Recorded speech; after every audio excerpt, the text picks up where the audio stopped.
Kalau ada pawang hujan, itu berarti dia berkomunikasi dan melakukan permohonan atau tawar-menawar atau perundingan dengan yang bisa membuat hujan turun apa tidak turun. Subjeknya hujan ini siapa? Dulu kan ada dewa hujan, dewa angin, dewa laut, segala macam. Saya kan tidak kenal dewa. Saya kan kenalnya manusia, ulama, nabi, khulafaur rasyidin, malaikat, Allah, jin gitu ya. Kalau dewa saya tidak kenal. Saya tidak bisa membawahi hujan, saya cuma memohon kepada Allah. Nah, Allah yang mengatur birokrasi sistem otoritas atas hujan itu gitu loh. Hujan kan bukan musuhmu. Kebetulan tidak cocok sama keperluanmu. Ya.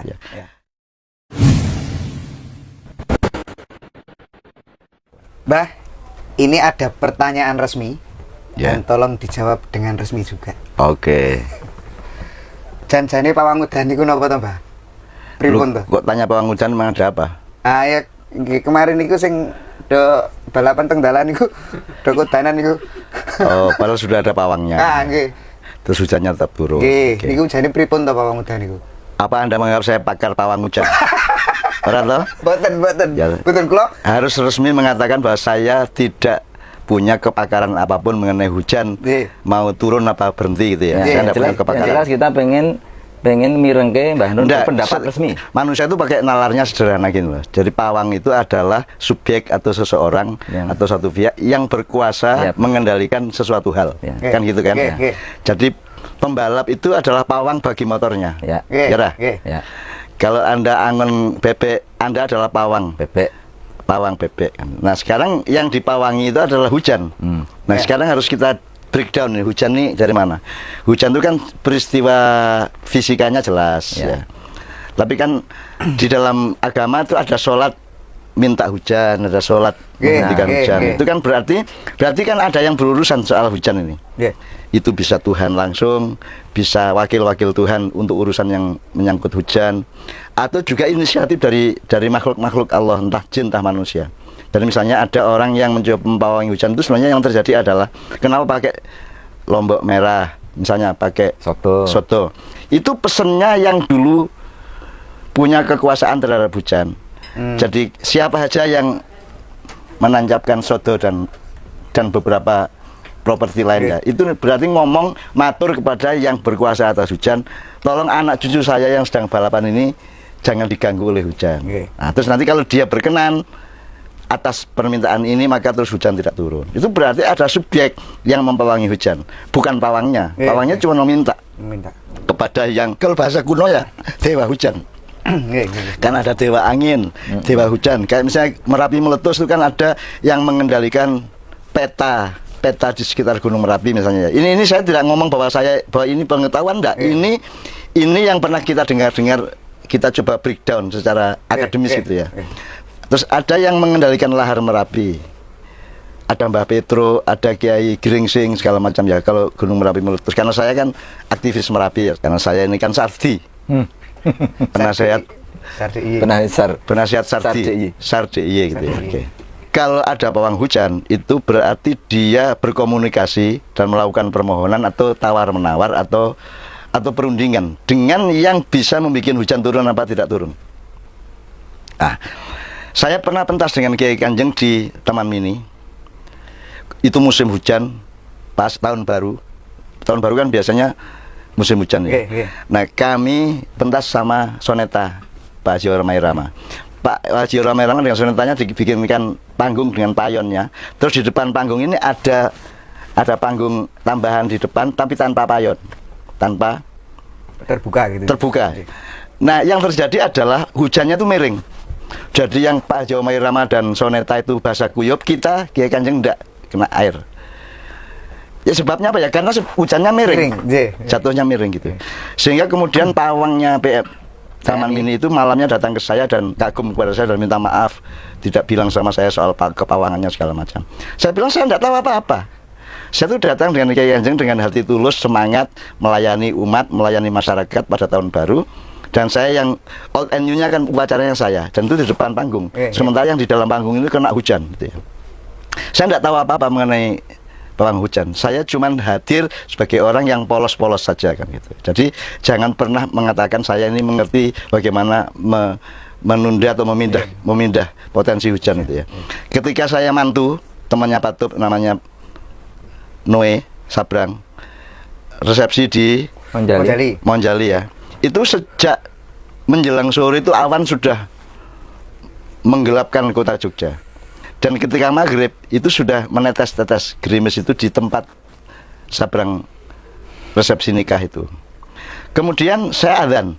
Nah itu saksinya Joko Kanto, Mbak Via, Nevi Budian teman-teman. Saya adzan tok dengan harapan Allah sayang sama anak saya supaya resepsinya aman itu, tidak. Saya adzan, kemudian air itu bergerak menyingkir dari wilayah itu. Kemudian hujan deras di semua tempat di sekeliling Monjali itu, kecuali di Monjali. Di Monjali tidak turun hujan, bahkan tidak turun gerimis. Bahkan Joko Kanto sama Nevi waktu itu latihan fragmen di atas, di bagian atas, itu ngelihat di kolam itu air menyingkir, gitu ya. Terus mereka menyimpulkan saya pawang hujan. Jadi seolah-olah ada yang memanage, ada yang mendistribusikan, ada semacam on off knob gitu ya. Sebelah sini turun, sebelah sini turun, sini enggak gitu loh. Ya, itu berarti ada subjeknya tuh. Nah subjeknya hujan ini siapa? Dulu kan ada dewa hujan, dewa angin, dewa laut, segala macam. Saya kan nggak kenal dewa. Saya kan kenalnya manusia, ulama, nabi, khulafaur rasyidin, malaikat, Allah, jin gitu ya. Kalau dewa saya nggak kenal. Dewa itu apa? Itu jenis manusia apa jenis malaikat? Saya nggak punya rumusnya. Dan saya nggak tahu. Jadi saya tidak mengecam. Saya tidak mengerti soal dewa. Sehingga ketika saya juga disimpulkan orang termasuk pegawai-pegawai Monjali bahwa saya bisa memawangi hujan, ya enggak, saya enggak bisa memawangi hujan, saya cuma memohon kepada Allah. Nah, Allah yang mengatur birokrasi sistem otoritas atas hujan itu gitu loh. Entah bagaimana ceritanya saya juga enggak tahu. Pokoknya faktanya tidak hujan. Sehingga saya juga tidak lantas madeg pawang, saya tidak lantas mendirikan biro pawang hujan terus saya yang mengerjakan sehingga Mandalika menyewa saya. Ya enggak mau juga, saya enggak berani jamin itu loh. Hujan tidak hujan itu kan urusan yang di luar kekuasaan saya gitu ya. Nah, kalau ada orang berani pawang hujan berarti dia adalah stafnya entah malaikat, entah siapa kan gitu. Saya kan bukan sama sekali. Saya itu hanya orang yang lemah, orang yang mengemis kepada Allah kan gitu kan. Kemudian terjadi apa tidak kan monggo terserah Allah, karena Allah itu sesuatu yang mudah bagi Allah. Mau hujan mau enggak hujan, mau gunung meletus mau tidak, mau tsunami itu bagi Allah kan cuman kalah mungkin bil basar, itu hanya sekejapan mata. Set ngene tadi gitu ya. Nah, kan Allah yang berkuasa. Nah, Allah ini birokrasinya bagaimana saya tidak tahu. Yang pernah saya dengar kayak gitu. Jadi ada memang pembagian tugas di antara para malaikat dan staf-stafnya. Malaikat itu menurut saya bukan makhluk. Malaikat itu adalah jabatan.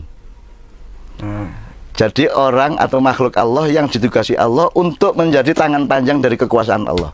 Maka disebut malaikah, tool of authority of Allah gitu loh. Jadi tangan panjang dari kekuasaan Allah itu malaikat gitu ya. Bukan makhluk dengan gen seperti manusia apa jin gitu ya. Ya, tapi dia itu karena berupa apa malaikat kan dalam sejarah Islam dan agama-agama kita tahu bahwa malaikat bisa menjadi apa saja. Bisa datang menjadi orang tua, bisa datang sebagai anak kecil, bisa. Jadi enggak tahu itu kita semua enggak bisa mempelajari, kan enggak ada bahannya, enggak ada fakultasnya, enggak ada kampusnya juga gitu ya. Jadi saya juga tidak berani mengatakan bahwa saya mengerti apa-apa mengenai kepawangan hujan. Tapi peristiwanya pasti seperti itu. Pasti ada yang berkuasa atas hujan. Apa kekuasaannya itu langsung apa tidak langsung? Apakah dia bawahannya dari yang penguasa beneran apa tidak? Kita tidak tahu. Kita bisanya memohon. Ya. Jadi ini resmi ya. Jadi saya tidak mengatakan, wah ini gagal. Ternyata hujan seperempat jam. Saya tidak bilang gagal. Saya tidak ngerti apa jenenge dialektika vertikalnya ngerti kok. Saya tidak ngerti asal usulnya bagaimana, memohonnya kepada siapa, terus pakai apa ubur rampe atau pakai properti kepawangan pakai apa saya juga tidak tahu gitu ya. Jadi saya tidak bisa ngomong apa-apa soal itu kecuali mencoba menjelaskan secara nalar bahwa apapun yang terjadi di dalam kehidupan ini pasti ada pelakunya, ada subjeknya. Nah, Allah itu fa'alul lima yurid. Allah itu maha mengerjakan apa yang dia mau. Gitu ya. Nah, bagaimana kita mengakses kepada faal tadi itu kan gitu masalahnya. Nah itu kita nggak bisa. Kiai Kanjeng sendiri mengalami berkali-kali toh. Hujan ndak hujan. Bahkan Allah dan stafnya berkuasa atas genset meledak. Terus Kiai Kanjeng peteng dedet. Ya. Dan itu malah jadi berkah, Pak. Iya. Jadi kita mengalami lampu mati di alun-alun Blora, di Karanganyar, lampu mati, sound mati. Tapi Kiai Kanjeng saya alhamdulillah tidak pernah berhenti. Begitu lampu mati saya tinggal switch, saya tinggal merubah konsepnya. Dan kita terus saya masih ingat tuh di lapangan Magetan itu kita nggak berhenti sedetik pun. Begitu pet di Pabelan kiainya pidato, lampu mati, sound mati. Terus kiainya kan bingung. Terus aku mencolot, saya loncat ke panggung, terus saya ganti dia. Terus saya omong-omongan sama, ya untung saya pernah ikut-ikut teater gitu ya. Jadi saya ngomongnya juga diatur. Terus di Malang di Malang tuh Gondang Legi. Sepanjang pementasan itu sound tidak jalan. Bayangin tenggorokan saya, Jijit dan teman-teman Kiai Kanjeng nyanyi segala macam. Tapi tetap jalan. Ketika di alun-alun Pekalongan hujan luar biasa deras, tetap jalan. Kan filosofinya sederhana loh. Sama hujan kok marah? Hujan kan bukan musuhmu. Kebetulan tidak cocok sama keperluanmu. Dan siapa yang memang yang mengharuskan segala sesuatu itu cocok sama keperluanmu? Kan tidak ada. Itu kan semua ada penguasanya. Penguasa atas waktu, penguasa atas ruang, penguasa atas momentum, penguasa atas barang, penguasa atas segala macam yang ada di dalam suatu peristiwa gitu. Jadi monggo kalau Anda mau bikin racing motor, Anda mau bikin acara di alun-alun, Anda mau mengeluhnya ke siapa, mau sambatnya ke siapa, mau pesan soal hujan ke siapa, silahkan berpikir sendiri gitu loh. Gitu ya. Tapi saya bukan pawang hujan. Bahkan hujan memawangi saya, begitu turun saya minggir gitu kan. Terus berlindung di depan toko-toko kan gitu kan. Jadi hujannya yang menentukan saya, bukan saya menentukan hujan. Kalau malah yang tadi niki pas apa acara teng Majapahit Trawulan Mas. Simbah ambil saya yang keberapa itu. Malah justru hujan itu malah jadi lebih nikmat rasanya. Dan ingat tak? Tidak hujan. Begitu saya naik panggung hujan lu kok leren hujannya kan gitu kan. Kok berhenti hujannya? Hujan dong kan gitu kan. Terus hujan deras. Terus kita selawatan yang ada gambarnya itu wah terus gini-gini semua. Di lapangan Mojopahit itu ya, di depan keraton Mojopahit itu. Jadi itu bukan menghalangi hujan, meminta hujan. Yo kok leren rek udane rek, wah kurang khusyuk iki aja udan terus. Jadi semua yang selawatan tuh bahasa kuyup dan itu membuat kita jadi lebih mesra gitu kan. Lebih nikmat rasanya. Gitu. Seolah-olah alam ikut Allah merestui kan gitu. Seolah-olah ya tidak benar-benar wallahu alam, benernya itu nggak tahu gitu ya. Kira-kira gitu ya Mas Helmi soal hujan ya. Ada pertanyaan lagi? Ini resmi ya? Resmi. Bahwa saya bukan pawang hujan, saya mencoba menalar atau mempetakan secara pikiran pemetaan yang menyangkut hujan turun apa tidak, cuman gitu.